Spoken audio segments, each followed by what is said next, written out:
BNP, diversité, formation professionnelle et recrutement. Comment est-ce qu'on peut mixer tout ça dans une même conférence? Ce que je vous propose, c'est de démarrer de suite. Vous aurez tous la possibilité de poser vos questions à la fin. Donc, n'hésitez pas à les marquer. Comme ça, après, vous aurez un temps de liberté pour vous, pour poser toutes les questions qui n'auront pas été assez approuvées. Merci beaucoup. Je vous laisse la main. Super. Du coup, on va peut-être se présenter. Audrey Hiver, moi je suis Head of Impact chez Open Classrooms, qui est une entreprise de formation en ligne, qui a une 50aine de parcours diplômants. Et très contente d'être aujourd'hui avec Alexandra Zari. Alexandra, je te laisse te présenter.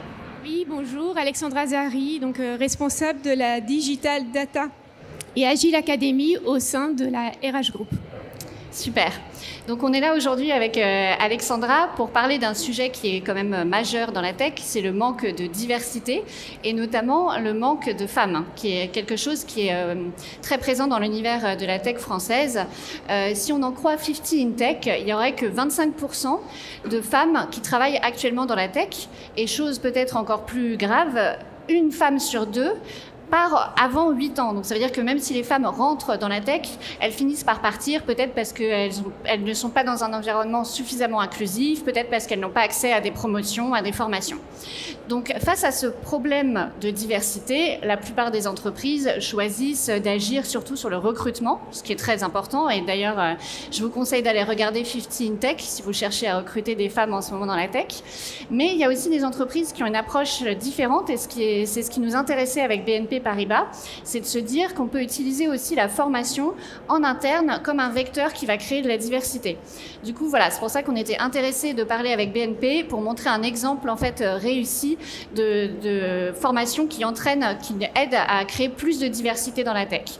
Donc peut-être Alexandra, si tu peux commencer par nous présenter la Digital Data and Agile Academy, je dirais DDA dans la suite, parce que c'est long à dire. Peut-être nous présenter ce que c'est que cette académie et comment on en est venu à créer un partenariat avec Open Classrooms.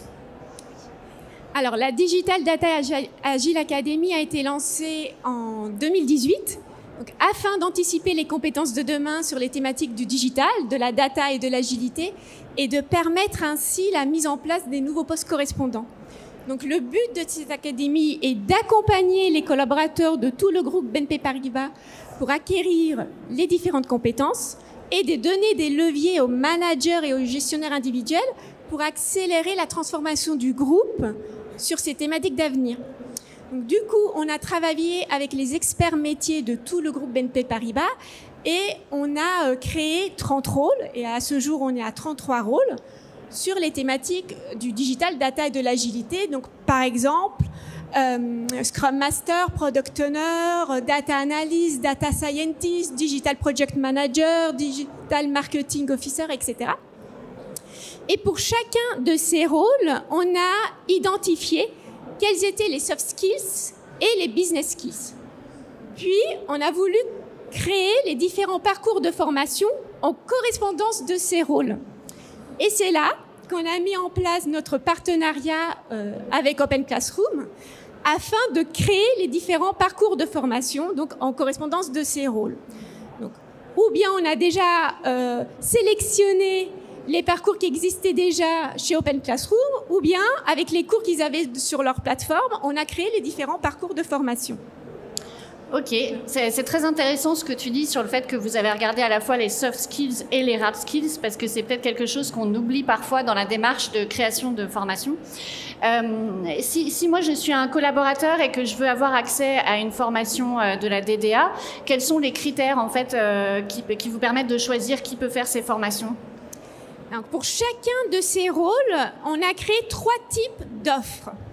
Donc il y a l'offre upskilling qui concerne le collaborateur qui a déjà des connaissances et qui souhaite acquérir plus d'expertise. L'offre reskilling qui concerne le collaborateur qui souhaite acquérir de nouvelles compétences en vue d'une mobilité. Et l'offre reskilling qui concerne le collaborateur qui souhaite acquérir une seule nouvelle compétence en correspondance du rôle et non pas toutes les compétences du rôle.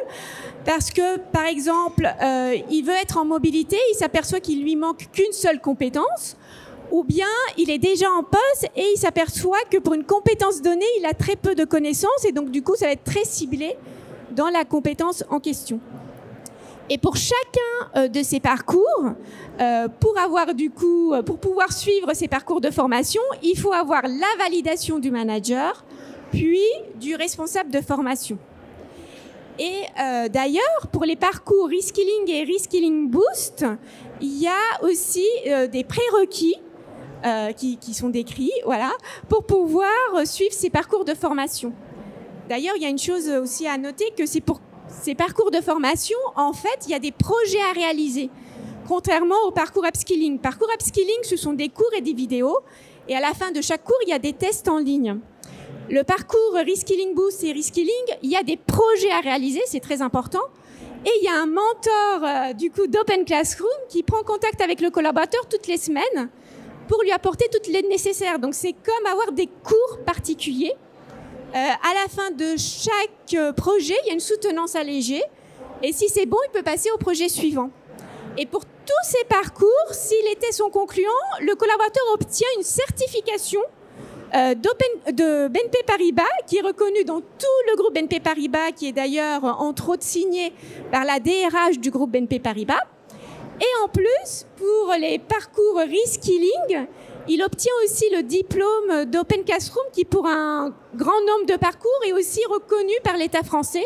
Donc il y a une valeur RNCP, donc ils obtiennent aussi un diplôme de valeur Bac+3 ou Bac+5. Ça, c'est quelque chose d'énorme, le fait que ces compétences puissent être certifiées à la fois en interne et pour certaines certifiées par l'État. Tu as parlé de mentorat, tu as parlé de possibilités de mobilité interne. C'est vraiment deux sujets sur lesquels on sait que ça peut vraiment aider la carrière des femmes. Comment est-ce que vous suivez justement la part des femmes dans ces programmes et dans l'IT en général? Est-ce que vous avez des KPI? Est-ce que vous avez des objectifs de progrès? Comment est-ce que vous suivez ce sujet? Oui, justement. Donc, nous avons aujourd'hui 32% de femmes dans les postes IT et on souhaiterait arriver à 37% à fin 2024. Niveau DD Academy, lorsqu'on a lancé cette académie en novembre 2018, nous avions 26% de femmes qui suivaient nos parcours de formation et à aujourd'hui, on est à un peu plus de 40%. Donc du coup, on œuvre beaucoup pour faire en sorte que les femmes puissent aller vers l'IT. D'ailleurs, on a créé des parcours de formation aussi dans ce sens. Et on travaille beaucoup aussi avec l'IT, voilà, pour faire en sorte que les femmes puissent du coup aller vers les postes IT, quoi. C'est vraiment très important pour nous. Et c'est un des objectifs du groupe BNP Paribas. C'est un super bel exemple de féminisation d'un secteur très masculin. Est-ce que tu peux nous en dire plus peut-être sur les profils qui ont rejoint la formation, en fait, quelles étaient leurs attentes en rejoignant cette formation et peut-être quelle est l'étape d'après, qu'est-ce qu'ils vont faire après la formation? Oui, du coup, on a plusieurs profils. Alors, ou bien c'est quelqu'un qui a déjà des connaissances et en fait, il veut avoir plus d'expertise. Donc, c'est là, ce que je disais, c'était le parcours upskilling. Ou bien c'est des collaborateurs qui souhaitent se reconvertir et changer de poste. Et donc, le parcours Reskilling ou bien le parcours Reskilling Boost. Si on revient un peu sur la partie des femmes, j'en profitais pour dire qu'en fait, on a l'année dernière créé un nouveau parcours Reskilling et en partenariat avec vous, avec Open Classroom, c'est le parcours Reskilling Business Analyst. Et justement, ce parcours-là, il y a plusieurs nouveautés. Donc déjà, ce n'est pas seulement des cours en ligne, mais c'est en mode cohorte. Et c'est une cohorte où il y a du présentiel et du en ligne, premièrement. Il y a toujours les mentors d'Open Classroom qui prennent contact avec nos collaborateurs toutes les semaines individuellement. Et il y a un mentor d'Open Classroom qui drive la cohorte lors des sessions en présentiel. Et ce parcours Reskilling Business Analyst permet aussi aux collaborateurs du métier de rejoindre l'IT Et d'ailleurs, la session qu'on a lancée, c'était le 5 décembre et que c'est toujours en cours. Nous avons 7 collaborateurs, du coup, tous du métier. Et parmi ces 7 collaborateurs, 6 femmes qui sont en train de suivre leur parcours de formation. Et l'autre nouveauté, c'est qu'ils ont à la clé un poste bien défini chez l'IT. D'ailleurs, lorsqu'ils ont commencé ce parcours de formation, ils étaient encore dans leur ancien poste. Et là, à ce jour, ils ont déjà rejoint leur nouvelle équipe dans l'IT, chez l'IT. Et du coup, ils sont dans leur nouveau job et en même temps, ils suivent leur parcours de formation. Et les premiers retours sont vraiment des premiers retours très concluants. Qu'ils aiment vraiment beaucoup les parcours le parcours qui a été créé et le fait qu'ils travaillent et en même temps, ils ont leur formation. Donc, ils acquièrent les compétences et en même temps, ils mettent en œuvre tout de suite ce qu'ils ont appris. Donc, on souhaite lancer une nouvelle cohorte là à fin mars et créer des nouveaux parcours toujours avec notre IT et vous, Open Classroom, dans ce même format, justement pour faire en sorte que les collaborateurs du métier puissent aller vers l'IT et que les femmes puissent rejoindre l'IT si elles n'étaient pas déjà dans l'IT. Je trouve ça vraiment très fort de se dire que ces femmes qui viennent du reste de l'entreprise vont transitionner vers l'IT et ça correspond à la fois aux valeurs portées par Open Classroom, c'est par BNP, et ça correspond aussi à notre pédagogie qui est vraiment d'apprendre en faisant. Donc le fait qu'elles aient déjà rejoint ces équipes et qu'elles puissent apprendre, qu'elles aient un mentor et une communauté autour d'elles, je pense que c'est vraiment la clé du succès. Du coup, comme on parle d'IT, est-ce que tu pourrais nous en dire plus aussi sur la communauté, je crois, ou le programme Women in IT chez BNP? Oui, le programme Women in IT permet du coup de réaliser plusieurs actions pour faire en sorte que les femmes, qu'on ait plus de femmes au sein de l'IT. Donc à ce jour, on a 32% des femmes et comme je disais, on aimerait arriver à 37% à fin 2024. Du coup, on a 4 piliers. Un des piliers est sensibiliser les jeunes filles et les jeunes étudiantes au domaine de la tech. Ok. Le deuxième, c'est de attirer les femmes au sein des équipes IT. Le troisième, c'est la formation, former les femmes aux compétences IT. Et le dernier pilier, c'est de retenir les femmes qui sont chez l'IT. Et donc, du coup, on travaille beaucoup avec ITG, avec l'IT du groupe BNP Paribas, pour faire en sorte, pour gérer tous ces 4 piliers. Et la DDA est vraiment au cœur de ces 4 piliers, quoi. Je trouve que c'est une démarche intéressante et vraiment 360 parce qu'il faut déjà aller créer des vocations le plus tôt possible et comme tu disais, aller sensibiliser. Ensuite, il faut recruter et puis c'est pas tout de recruter, il faut former, il faut promouvoir, il faut retenir. Un des vrais sujets dans la tech, c'est que souvent on se concentre sur l'amont, sur le recrutement et en fait après on crée pas forcément les conditions qui donnent aux gens et aux femmes notamment l'envie de rester et la perspective de créer une carrière dans l'IT. Donc c'est vraiment très important. Je vois que le temps tourne. On va peut-être prendre des questions. Est-ce qu'il y a des questions de la salle?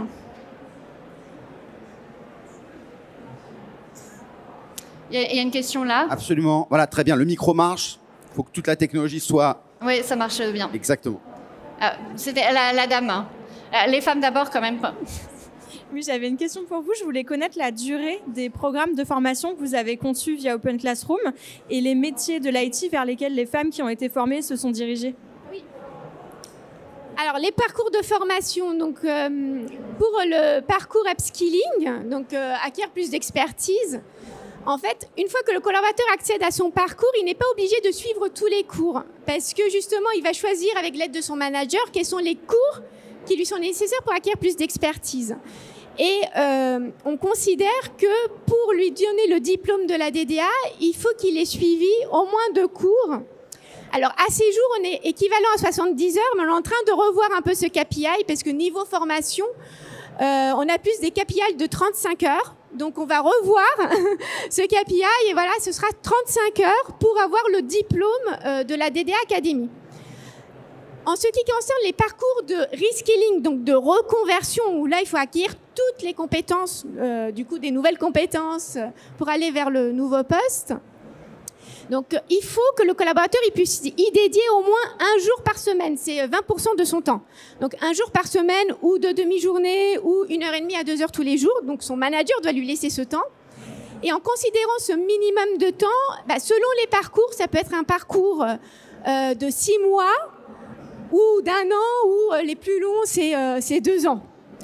Par contre, les parcours Reskilling Boost, étant donné que c'est pour acquérir une seule nouvelle compétence, mais il faut toujours dédier au moins un jour par semaine. Alors, donc, en considérant un jour par semaine, on a des parcours de 1 mois jusqu'à maximum 6 mois. Alors, après, nous, on a lancé un pilote, donc c'est la cohorte qui est actuellement en cours. C'est le parcours Reskilling Business Analyst. Donc, c'est la cohorte là qu'on a de 7 collaborateurs. On a 6 femmes. Donc, du coup, c'est pour rejoindre l'IT dans le domaine du business analyst. Sinon, on a eu quand même plusieurs femmes un certain nombre de femmes qui ont suivi les parcours Reskilling ou Reskilling Boost ou Upskilling. C'était Data Scientist ou Data Analyst, où il y avait sinon Digital Project Manager, et puis aussi les rôles agiles, Product Owner, Scrum Master. Donc voilà en fait les parcours les plus demandés. Mais comme je vous ai dit, en fait, aujourd'hui on est à 33 rôles. Donc du coup, il y a beaucoup d'autres rôles. Mais voilà ceux qui sont plus demandés et aussi suivis par les femmes. Voilà. Très très bien. D'autres questions? Oui, très bien. Donc les femmes sont motivées. Merci, bonjour. Moi j'avais une question sur pourquoi les femmes partent finalement. Vous parliez d'un de vos piliers qui était de retenir les femmes et qu'effectivement il y avait des chiffres là très, très concrets sur au bout de 8 ans elles partent, ces femmes. Quels en sont les motifs? Oui. Pourquoi elles partent? Parce que, alors elles partent pas toutes, hein, mais parce que jusqu'à maintenant c'est assez dur aussi de travailler dans un monde essentiellement masculin, de se faire valoir. Et justement, là, c'est depuis 2020, l'IT Group, donc du groupe BNP Paribas, a bien pris en compte cette thématique. Et la volonté, c'est vraiment, donc, non seulement de faire en sorte que les femmes rejoignent l'IT, mais qu'elles restent et qu'elles puissent aussi progresser de point de vue professionnel. Voilà. En fait, c'est pour ça. C'est vraiment les points essentiels, c'est ça, quoi. Et puis moi-même, en fait, j'ai travaillé dans l'IT pendant 13 ans. Alors si j'ai rejoint l'ARH Group, ce n'était pas parce que je me sentais pas bien chez l'IT, hein, parce que c'est l'ARH qui m'a appelée et du coup j'ai rejoint. Mais mon dernier poste c'était manager, donc c'était le site Ma Banque Entreprise et voilà, je sais bien qu'est-ce que ça veut dire de se faire valoir qu'on a que des équipes d'hommes et de faire voir que nous aussi on a nos compétences, quoi. Donc voilà, essentiellement c'est pour ça, mais on œuvre vraiment beaucoup, hein, beaucoup pour faire en sorte que qu'il n'y a pas de problème, qu'elles vont pouvoir progresser, se former et vraiment d'attirer de plus en plus. Voilà, et c'est pour ça qu'il y a le programme Women in IT depuis 2020. Très très bien. Et comment c'est perçu justement, puisqu'on parle d'une culture qui est masculine à la base en termes de quantité, comment c'est perçu? Positif, négatif, frein? Le fait de féminiser l'IT et la data, non, mais là, c'est vraiment bien perçu, c'est bien pris en compte. Et vraiment, on crée beaucoup de parcours de formation, on participe à beaucoup de séminaires internes et externes. Et on travaille aussi beaucoup avec nos collaborateurs hommes sur ces thématiques. Donc, l'esprit, voilà, ça a changé depuis, voilà, moi je peux dire que c'est 18 ans que je travaille. Je vois bien qu'il y a un changement de mentalité. Voilà. Et je trouve que chez BNP, par ailleurs, c'est une banque qui a des engagements forts envers les femmes, notamment envers les femmes entrepreneurs. Donc je pense que ça donne une cohérence à toute cette politique. C'est comment on traite nos collaboratrices et comment on traite nos clientes. Et il faut que ça soit cohérent, en fait. Et c'est ça qui donne du sens au travail des collaborateurs. Ouais, bonjour. Moi, j'ai une question sur la construction de ces formations. Est-ce que ça part de propositions de Open Classroom pour BNP? Est-ce que c'est de la co-construction? Comment ça se crée? Oui. Alors, pour les parcours Reskilling et Reskilling Boost, donc du coup, c'est pour acquérir de nouvelles compétences et c'est reconversion. En fait, nous, DD Academy, avec nos experts internes des différentes entités du groupe, on a analysé les parcours de formation d'Open Classroom et on a sélectionné ceux qui correspondaient au rôle du groupe BNP Paribas. Pour ce qui est des parcours upskilling, en fait, on a sélectionné les cours qui étaient présents sur la plateforme d'Open Classroom, toujours avec nos experts métiers, et on a construit le parcours upskilling en concaténant les différents cours qu'on avait sélectionnés. Mais c'est toujours en correspondance des rôles du groupe BNP Paribas. Et le dernier parcours que je disais, donc c'est la nouveauté parce que c'est en mode cohorte, présentiel et en ligne, etc.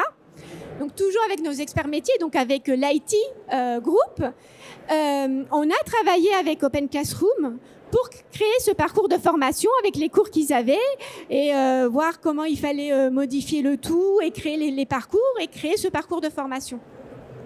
Voilà. Donc c'est toujours avec Open Classroom et nos experts métiers qui savent de quoi on parle au niveau de tout le groupe BNP Paribas et puis naturellement nous, DD Academy et avec aussi nos correspondants de formation de tout le groupe BNP Paribas et c'est vraiment de tout le groupe BNP Paribas. Depuis 2018, on a plus de 6100 participants qui suivent les parcours ou qui ont suivi les parcours de la DD Academy et de 52 pays. Voilà, c'est vraiment pour tout le groupe. Donc en anglais et en français. Voilà. Très très bien. Autre question? Bonjour. Tout à l'heure, vous avez parlé de reconversion. C'est-à-dire qu'on peut venir de n'importe quel service BNP Paribas et atterrir dans l'IT, c'est ça? Oui, c'est vraiment la volonté. Alors naturellement, il faut la validation du manager, du responsable de formation, etc. Mais c'est vraiment la volonté. C'est de faire en sorte, par les parcours reskilling, que quelqu'un du métier qui n'a rien à voir avec l'IT puisse rejoindre l'IT. Et d'ailleurs, le pilote là qu'on a lancé, Reskilling Business Analyst, durant notre cohorte qui est de 7 collaborateurs, ils sont tous du métier et là, ils ont tous rejoint l'IT. Donc ça, c'est un exemple, mais tous nos parcours Reskilling, c'est vraiment pour ça, ou bien le contraire de l'IT, d'aller vers le métier. Voilà. C'est vraiment très bien. pour se reconvertir. Une autre question? Oui, pardon, excusez-moi, je rebondissais à la question qui vient juste d'être posée. Concrètement, est-ce que vous menez, je ne sais pas, des portes ouvertes ou en tout cas des présentations des métiers pour que les personnes puissent se dire que je viens du métier vers l'IT ou inversement, c'est ce que vous disiez sur les autres métiers? Est-ce qu'il y a des campagnes d'information, entre guillemets, d'ouverture justement à ces parcours de formation? Comment ça se passe en fait? Oui. Donc justement, en mars, on va avoir les Careers Days où justement on va présenter nos parcours de formation sur les 3 domaines de la tech, de la data et de l'agilité. Et tout en lien avec le staffing de BNP Paribas, donc fait voir aussi le lien avec les métiers, les postes de BNP Paribas. Donc on a toutes ces sessions-là en mars. D'ailleurs, après, on a aussi les événements de Women IT, Women and Girls in IT ou Women in IT. Donc des sessions, des événements, voilà, où on fait voir nos parcours et les postes à la clé. Et beaucoup d'autres aussi événements. Bien sûr, notre volonté, il faut que le collaborateur ait connaissance de ces parcours de formation et même à l'externe, parce que si on sait pas, on peut pas du coup demander de suivre un parcours de formation en vue d'une mobilité. Et naturellement, on fait aussi beaucoup de communication en interne, au niveau de nos des managers, au niveau des responsables de formation. On a aussi créé un site SharePoint de la DDA Academy qui est accessible à tous les collaborateurs pour qu'ils puissent voir quels sont les rôles de la DDA, quels sont les soft skills et les business skills, quels sont les parcours qui sont créés. Et s'ils veulent, après, ils peuvent demander l'autorisation à leur manager de suivre le parcours de formation. Donc voilà. Voilà tout ce qu'on fait. Et bien sûr, comme vous dites, c'est très important qu'ils aient l'information. Sinon, ça ne sert à rien. Exactement. Très bien. Pour conclure, pour ceux qui se posent encore la question, vous avez souligné tout à l'heure en disant que vous avez perçu qu'il y avait déjà du changement avec la féminisation. Mais quel type de changement ? Alors, déjà, on a plus de femmes aussi, point de vue manager, au sein des équipes. On a plus de femmes dans les équipes et aussi, avec nos collègues masculins, voilà, on voit qu'ils sont très IT ou, je sais pas, dans la cybersécurité, etc., très tech. On voit que qu'il n'y a vraiment pas de souci d'être avec eux, de travailler avec eux, de parler aussi comment faire pour attirer les femmes dans ces métiers, etc. Voilà. Impeccable. Merci beaucoup. Merci. Si on veut vous poser plus de questions, vous avez un stand ? Alors nous, on n'a pas de stand, mais on sera dans le coin. Moi, je vais rester un peu. Il y a plusieurs personnes d'Open Classrooms qui sont présentes. Et vous n'avez pas de stand non plus. Hein. Alors, n'hésitez pas à poser toutes les questions à la sortie, prendre des échanges de mails. En tout cas, merci beaucoup à vous. C'était très intéressant. Merci à vous aussi d'être venus.